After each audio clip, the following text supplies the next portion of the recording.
भाभी, मम्मी, देखो मैं आ गई। कहाँ हैं आप लोग? अरे दीदी, आप कब आई? भाभी अभी आई हूँ मैं। वो बच्चों की छुट्टियाँ पड़ गई थी ना 2 महीने की, तो मैंने सोचा चलो मायके चली जाऊँ, फिर टाइम नहीं मिलता है, इसलिए मैं आ गई रहने के लिए। कोई परेशानी तो नहीं है भाभी आपको मेरे आने से? दीदी कैसी बातें कर रही हो आप? आपका ही घर है, आप जितने दिन रहो यहाँ पे, आपकी मर्जी है। मुझे क्या परेशानी हो सकती है? मम्मी नहीं दिखाई दे रही है, मम्मी कहाँ है? वो दीदी मम्मी मंदिर गई हुई थी, अभी आने वाली होंगी।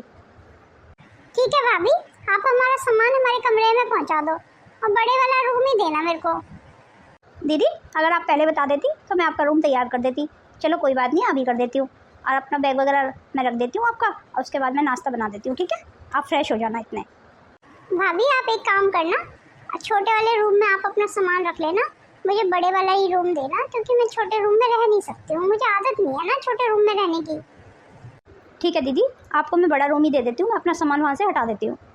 बहुत गर्मी है भाभी, एसी वगैरह ऑन कर देना रूम का, बहुत ज़्यादा गर्मी लग रही है मुझे तो यहाँ पे। और फटाफट नाश्ता तैयार कर देना मेरे लिए, हमें बहुत तेज भूख लगी हुई है। ठीक है दीदी, मैं अभी ऑन कर देती हूँ। मामी हमारे लिए नूडल्स बनाना, हमें नूडल्स खाने हैं। ठीक है बेटा, मैं आपके लिए नूडल्स बना दूँगी। हमें नहीं आना कहीं रूम वगैरह में, हम तो यहीं खेलेंगे अभी। ठीक है मेरे बच्चों, आप यहीं खेल लो। कहाँ थी मम्मी आप? कब से बुला रही हूँ मैं, कितनी देर हो गई मेरे को आए हुए, पर आपका कोई आता पता ही नहीं है। नानी नमस्ते। अरे नमस्ते मेरे बच्चों, कैसे हो आप दोनों बिट्टू? नानी हम बिल्कुल ठीक है। अरे गुड्डी बेटा, तू क्यों नाराज सी लग रही है? तेरा क्यों मुंह बना हुआ है? मम्मी भाभी को तो कुछ पड़ी ही नहीं है मेरी, शायद उन्हें मेरा आना अच्छा नहीं लगा है, उनका तो मुंह बना हुआ है। अरे नहीं बेटा, ऐसे क्यों कह रही है तू? बल्कि वो तो कल ही मेरे से कह रही थी कि दीदी कब आएंगी, दीदी आएंगी तो बहुत मज़ा आएगा फिर। आप बहुत भोली हो मम्मी, ऐसी सबकी बातों में आ जाती हो। अब भाभी खुश नहीं है, क्योंकि अब उन्हें और ज़्यादा काम करना पड़ेगा ना हमारे आने से। गुड्डी बेटा, तेरी आदतें भी जाएंगी नहीं, अब अपनी आदतों को थोड़ा सुधार ले। आते ही अभी तूने बैग भी नहीं रखा है, और इधर की बुराई और उधर की बुराई, ऐसे नहीं करते हैं बेटा। अपनी भाभी पे शक मत कर, वो बहुत अच्छी है। रहने दो मम्मी, अब आपको भी भाभी अच्छी लगती है, मैं तो आपके लिए कहीं हुई नहीं ना, जैसे शादी क्या हो गई मेरी, मैं तो आपके लिए पराई हो गई है। देख गुड्डी बेटा, अभी तू अपने बैग वगैरह रख ले, इन सब के बारे में बाद में बात करेंगे, ठीक है? जा तू फ्रेश हो जा, कुछ खा पी ले, उसके बाद बात करते हैं। ठीक है मम्मी, जैसा आप चाहो, मैं कर ही क्या सकती हूँ, बस समझा ही सकती हूँ आपको, पर आप समझने को तैयार ही नहीं हो, जैसी आपकी मर्जी। और बता बेटा, कैसी है तू? दामाद जी कैसे हैं? तेरे ससुराल में सब ठीक हैं? क्या बताऊँ मम्मी, पूरे दिन काम कर कर के थक जाती हूँ मैं, पता ही नहीं चलता है दिन कब बीत गया, पूरे दिन बच्चों में ही लगी रहती हूँ। बस ससुराल का तो पता ही है आपको। सही कह रही है बेटा तू, ससुराल में तो काम करना ही पड़ता है। अब अपनी भाभी को ही देख ले, पूरे दिन काम करती रहती है, हम लोगों का बहुत ध्यान रखती है वो, एक बेटी भी क्या ध्यान रखेगी। तो अब आप उनसे मेरा कंपैरिजन कर रही हैं, मतलब मैं इतनी बुरी हूँ और भाभी बहुत अच्छी हो गई अब? अच्छा नहीं बेटा, मेरा वो मतलब नहीं था, पर हाँ ये बात हकीकत है कि तूने भी इतना हमारा ध्यान नहीं रखा जितना वो ध्यान रखती है, बहू होके भी वो हमारा ध्यान रखती है। आपको पता है मम्मी, जब मैं आई थी ना तो भाभी का मुंह बन गया था, देखो अभी तक नाश्ता भी नहीं लेके आई हैं और आप उनकी तारीफ करे जा रही हैं। मम्मी जी, मैंने नाश्ता बना दिया है, मैं नाश्ता कहाँ ले आऊँ? रूम में ही ले आऊँ या बाहर टेबल पे लगा दूँ? नहीं बेटा, रूम में लाने की ज़रूरत नहीं है, बाहर टेबल पे ही कर लेंगे नाश्ता। दीदी मैंने आज सारा आपके पसंद का खाना बनाया है, आपको बहुत अच्छा लगेगा खा के। देख ले गुड्डी बेटा, तेरी भाभी ने तेरे पसंद का सारा नाश्ता भी बना दिया है, और तू है जो हर टाइम उसकी बुराई करती रहती है। ऐसा नहीं करते हैं बेटा, चल अब फटाफट मुँह मत बना, अब फटाफट बाहर आ जा और नाश्ता कर ले। मम्मी मैं नोटिस कर रही हूँ आजकल आप भाभी चालीसा बहुत पढ़ती रहती हो। उफ, तेरे को ना भगवान भी नहीं समझा सकता है, तो मैं क्या चीज़ हूँ? चल अब बाहर आ जा। ऐसे लगता है जैसे भाभी ने माँ के ऊपर कोई टोना टोटका कर दिया है, जैसे माँ तो मुझे बिल्कुल भूल ही गई है, हर टाइम भाभी भाभी कहती रहती हैं आप, पर मुझे बिल्कुल अच्छा नहीं लगता है। चाय चाय में तो चीनी बहुत ज़्यादा डाली हुई है भाभी आपने। लगता है चाय बनाना भूल गई हो आप। और ये नूडल्स नूडल्स में तो इतनी मिर्च डाल दी है आपने, बच्चे कैसे खाएंगे भाभी? और बच्चों ने स्पेशल डिमांड की थी आपसे कि नूडल्स ही बनाना। अब बताओ वो कैसे खाएंगे? उन्हें तो बिल्कुल भी पसंद नहीं आएंगे, ऐसे नूडल्स नहीं खाते हैं वो। लगता है आज मेरे बच्चे भूखे ही रह जाएंगे। अरे नहीं नहीं दीदी, भूखे क्यों रह जाएंगे? मैं बच्चों के लिए कुछ और बना देती हूँ फटाफट से। गुड्डी, चाय में चीनी कहाँ ज़्यादा है? कितनी अच्छी तो बनी है चाय, और नूडल्स भी बहुत अच्छे बने हैं, मुझे तो कोई कमी नहीं नज़र आई। मिर्च भी बहुत कम है, और तू कह रही थी मिर्च ज़्यादा है। ऐसे झूठ क्यों बोला गुड्डी तूने? और अगर तेरे को चाय पसंद नहीं है, नूडल्स पसंद नहीं है, तो फ्रूट सैलेड खा ले। तेरे को फ्रूट सैलेड भी तो बहुत पसंद है ना, इसीलिए तेरी भाभी ने तेरे को फ्रूट सैलेड काट के दी है। मेरा टेस्ट बदल गया है मम्मी। अब मुझे अब ये सारी चीज़ें अच्छी नहीं लगती हैं। कम से कम भाभी को पूछ लेना चाहिए था कि क्या खाती हूँ मैं, वही बनाना चाहिए था भाभी को। अपनी मर्जी से बना के ले आई है सब चीज़। देख गुड्डी बेटा, जैसे ये तेरी भाभी का घर है, ऐसे तेरा भी तो घर है। तेरे को कोई चीज़ जो पसंद नहीं आई है, या तेरे को जो पसंद की खानी है, तो किचन पास में ही है, तू जाके बना के खा सकती है अपने आप। बनाना तो आता है ना बेटा तेरे को? हाँ मम्मी, आप तो बस यही चाहती हैं कि ससुराल में भी मैं काम करती रहूं और मायके में भी आके मुझे आराम ना मिले। बस भाभी को कुछ ना बोलूं मैं। आपको बहुत बुरा लग जाता है अगर मैं भाभी को कुछ बोल देती हूँ तो। देख गुड्डी बेटा, मेरे धैर्य का इम्तहान मत ले। तू जब से आई है ना, तब से कुछ ना कुछ कमी निकाले जा रही है हर चीज़ में। और अपनी भाभी के तो तू हाथ धो के पीछे पड़ गई है, जैसे पता नहीं उसने क्या बिगाड़ दिया है तेरा। अब रही बात खाने की, तो तेरे को जो पसंद है वो तू जाके किचन में बना के खुद खा ले, ठीक है ना? और घर की शांति को भंग करने की ज़रूरत नहीं है बिल्कुल भी। वो मम्मी जी, मैं ये कह रही थी, मेरी मम्मी का फ़ोन आया था अभी। वो कह रही थी कि 2 महीने की छुट्टियाँ पड़ी हुई हैं, तो मेरे भैया भाभी आए हुए थे घर पे, तो अगर आप कहें तो मैं उनसे मिल आऊँ 5-10 दिन के लिए। हाँ बेटा, तू होया, तेरे को पूछने की क्या ज़रूरत है? तेरे को भी तो जाना चाहिए ना मायके। तू आराम से मिल के आ सकती है अपनी मम्मी से, कोई परेशानी नहीं है। अरे अरे, ये क्या कह रही हैं मम्मी आप? क्यों, इसमें गलत क्या है? और बेटा तू क्यों खड़ी है?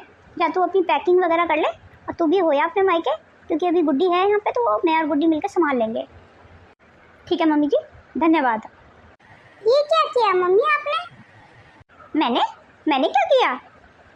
भाभी को मायके जाने की परमिशन क्यों दे दी?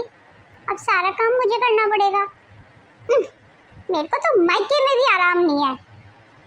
गुड्डी बेटा, जैसे तू अपने मायके आई हुई है, तो बहू को भी तो अपने मायके जाने का मन करता है ना। उसकी भी तो सारा फैमिली है ना वहाँ पे, इसमें दिक्कत क्या है? मुझे उनके मायके जाने से कोई प्रॉब्लम नहीं है, पर प्रॉब्लम ये है कि मुझे यहाँ पे सारा काम करना पड़ेगा। मैं थोड़े दिन रिलैक्स के लिए आई थी, अब वो चली जाएंगी तो मुझे ही संभालना पड़ेगा ना सारा।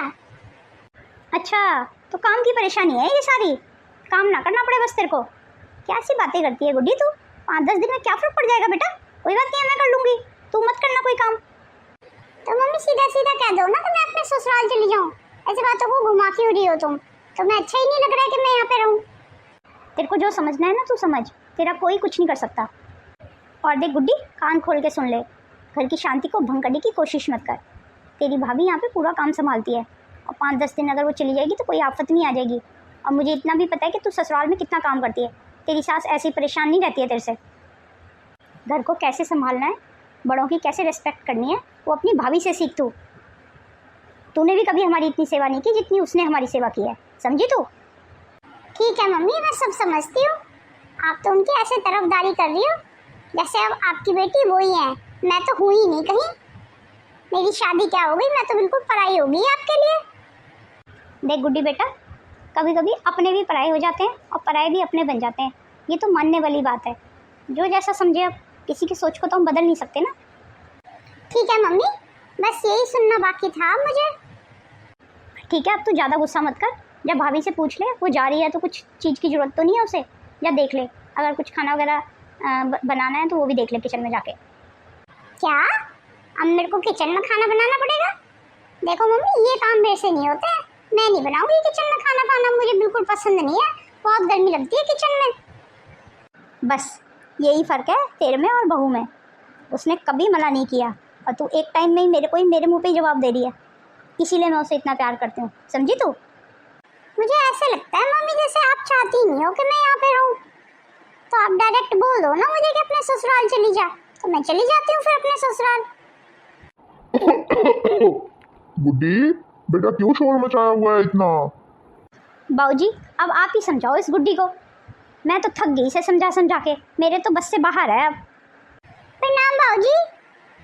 कैसे नाराज हो रही है मेरी गुड़िया रानी? अरे क्या बात हो गई बेटा?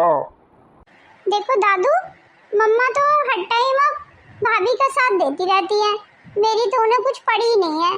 अब बताओ, उनको मायके भेज देंगी तो सारा काम मुझे करना पड़ेगा ना।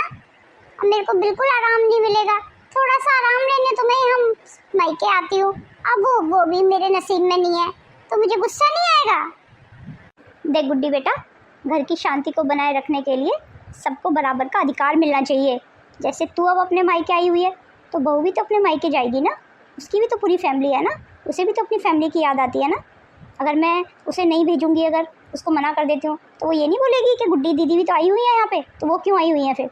जैसे तेरा अधिकार है यहाँ पे, ऐसे उसका भी अधिकार है ना अपने मायके पे, उसे मैं मना नहीं कर सकती ना बेटा, वो भी काम के लिए सिर्फ। और बेटा रही काम की बात, तो तेरी माँ और तेरा दादू मिलकर सारा काम संभाल लेंगे। भले ही अब मेरे शरीर में इतनी जान नहीं है, पर हाँ मैं अभी अपनी गुड्डी को बना के खिला सकता हूँ, कोई परेशानी नहीं है मुझे। ठीक है बेटा, तो तू अब मुंह मत बना ऐसे, और खुशी खुशी रह, जितना तेरा मन चाहे उतने दिन रह तू आराम से।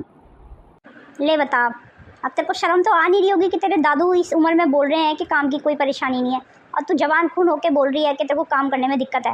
अरे काम की तो कोई बात ही नहीं है, तू इतना नाराज़ क्यों हो रही है? तेरे को काम नहीं करना है तो बिल्कुल मत कर, अभी तो मैं जिंदा हूँ, अभी तो मैं तेरे को करके खिला सकती हूँ, कोई परेशानी नहीं है मुझे, इसलिए तू मुँह मत बना, अपनी भाभी को खुशी खुशी जाने दे, ठीक है?